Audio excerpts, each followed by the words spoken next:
Former President George H.W. Bush will be honored on Wednesday with a state funeral in Washington, D.C., and then laid to rest on the grounds of his presidential library at Texas A&M University. Courtney Zabowski reports from Houston. Around the world, people are mourning the death of former President George H.W. Bush. Flower wreaths were placed on the gates of the Bush home in Houston on Saturday, the day after he died here at the age of 94. At the G20 summit in Buenos Aires, President Trump said he spoke to former President George W. Bush and his brother Jeb Bush. And I expressed deepest sympathies. He was a wonderful man. President Bush lived behind these flag-draped gates. He was more than just a political giant. He was a beloved member of the community who you would see at baseball games, local restaurants, and charity events. Starting Monday evening, Mr. Bush will lie in state in the U.S. Capitol Rotunda. Today, the U.S. flag began flying at half-staff at the White House, the Capitol, and other federal buildings for 30 days. Mr. Bush served as the 41st president for one term, from 1989 to 1993. Decades before entering the Oval Office, Mr. Bush led a life of public service as a World War II pilot, running the CIA, as a congressman, and a vice president under Ronald Reagan. At his inauguration, Mr. Bush spoke of new beginnings as the Cold War was starting to wind down. A new breeze is blowing, and a nation refreshed by freedom stands ready to push on. There's new ground to be broken and new action to be taken. In 2011, President Obama presented Mr. Bush with the Medal of Freedom, the country's highest civilian honor. As he is laid to rest, his life and legacy will once again be celebrated. Courtney Zabowski, CBS News, Houston, Texas. And George H.W. Bush made some visits here in Billings during his presidency. Once was for an anti-drug rally July 20th, 1990, and again in 1992, where he held an event at Pioneer Park. Here's a peek at some of our archived footage. Remember Teddy Roosevelt talking about next to the national security of the United States is the kind of state of play, the state of the natural environment that we leave our kids. You people in Montana have it, you understand it, you're compatible in terms of growth and building, but you're always respectful of the outdoors and the environment, and I'm here to salute you and wish you all very well indeed, and thanks for this warm Montana welcome. It's outstanding. National statistics.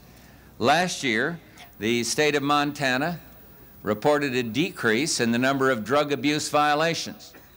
And it is news like this that deepens my faith, my conviction, that together we can win this national war against drugs.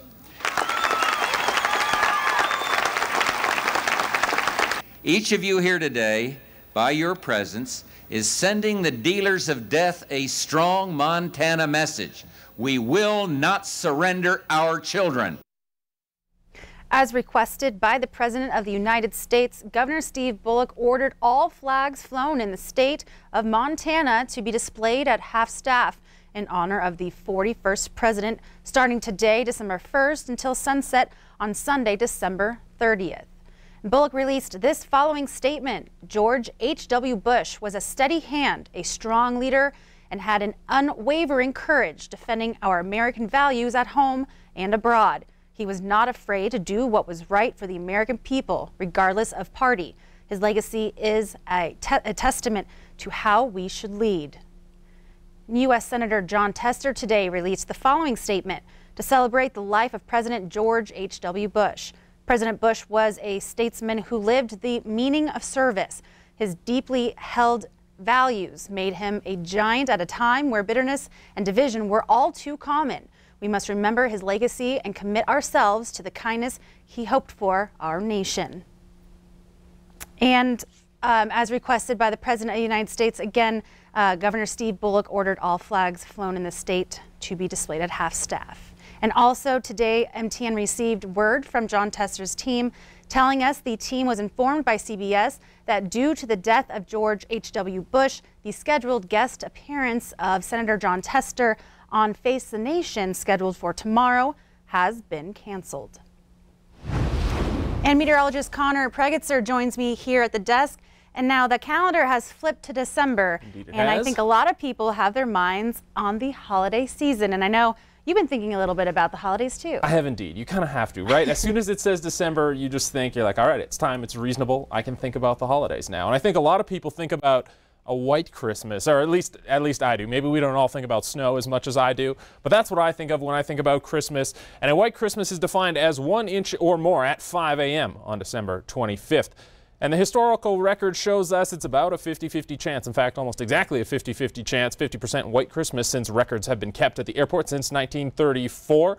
But the recent trend suggests a little bit more leaning towards a white Christmas. 9 of the last 10 years we've had a white Christmas, 2011 being the lone exception there. The snowiest Christmas was 4.5 inches back in 1965. Second and third places 3.9 and 2.7 inches in 96 and 98 respectively. Now, it's too early to say whether or not we've got ourselves a white Christmas, but I'll let you know if we need to be on the lookout for any more of the white stuff here in the immediate future, coming up in the full forecast in just a little bit.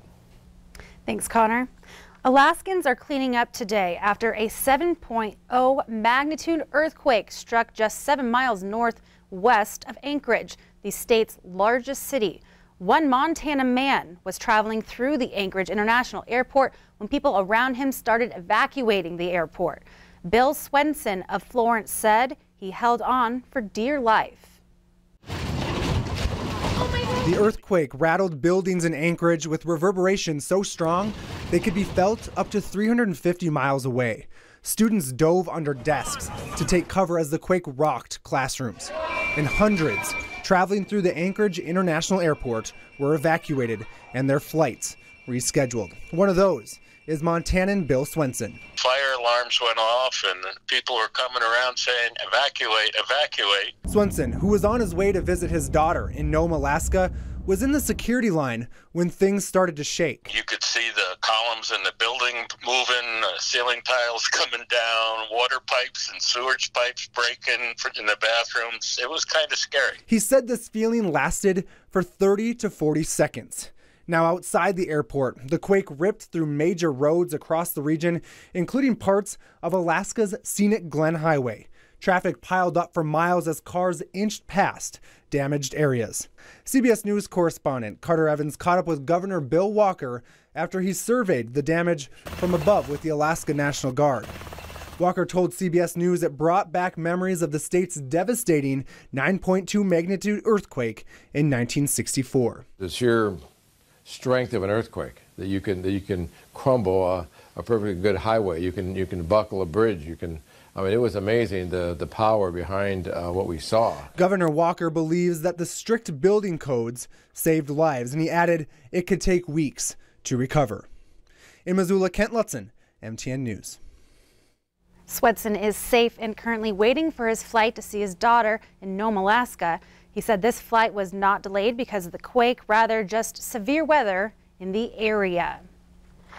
The Alberta Bear Theatre received a large donation toward their capital campaign goal for renovation tonight.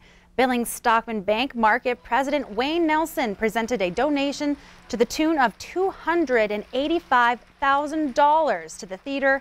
This brings the total amount raised to $10 million for the theater's renovation project.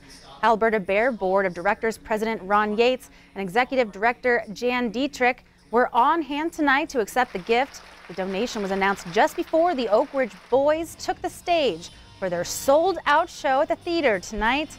The venue still needs $2 million more to reach their goal of $12 million. Now they're asking for the public's help. They expect to start the renovation sometime this spring. Construction is planned to last 2 years. Well, still to come tonight on the 10 o'clock news, a national group geared towards closing the gender gap in the tech industry. Find out more after the break. And later in sports, the Cats find out firsthand just how good NDSU is. Highlights from a forgettable day for Montana State on the way. You're watching MTN News with Zoe Zandora, Storm Tracker Weather with Connor Pregetzer, and Sports with Casey Conlon.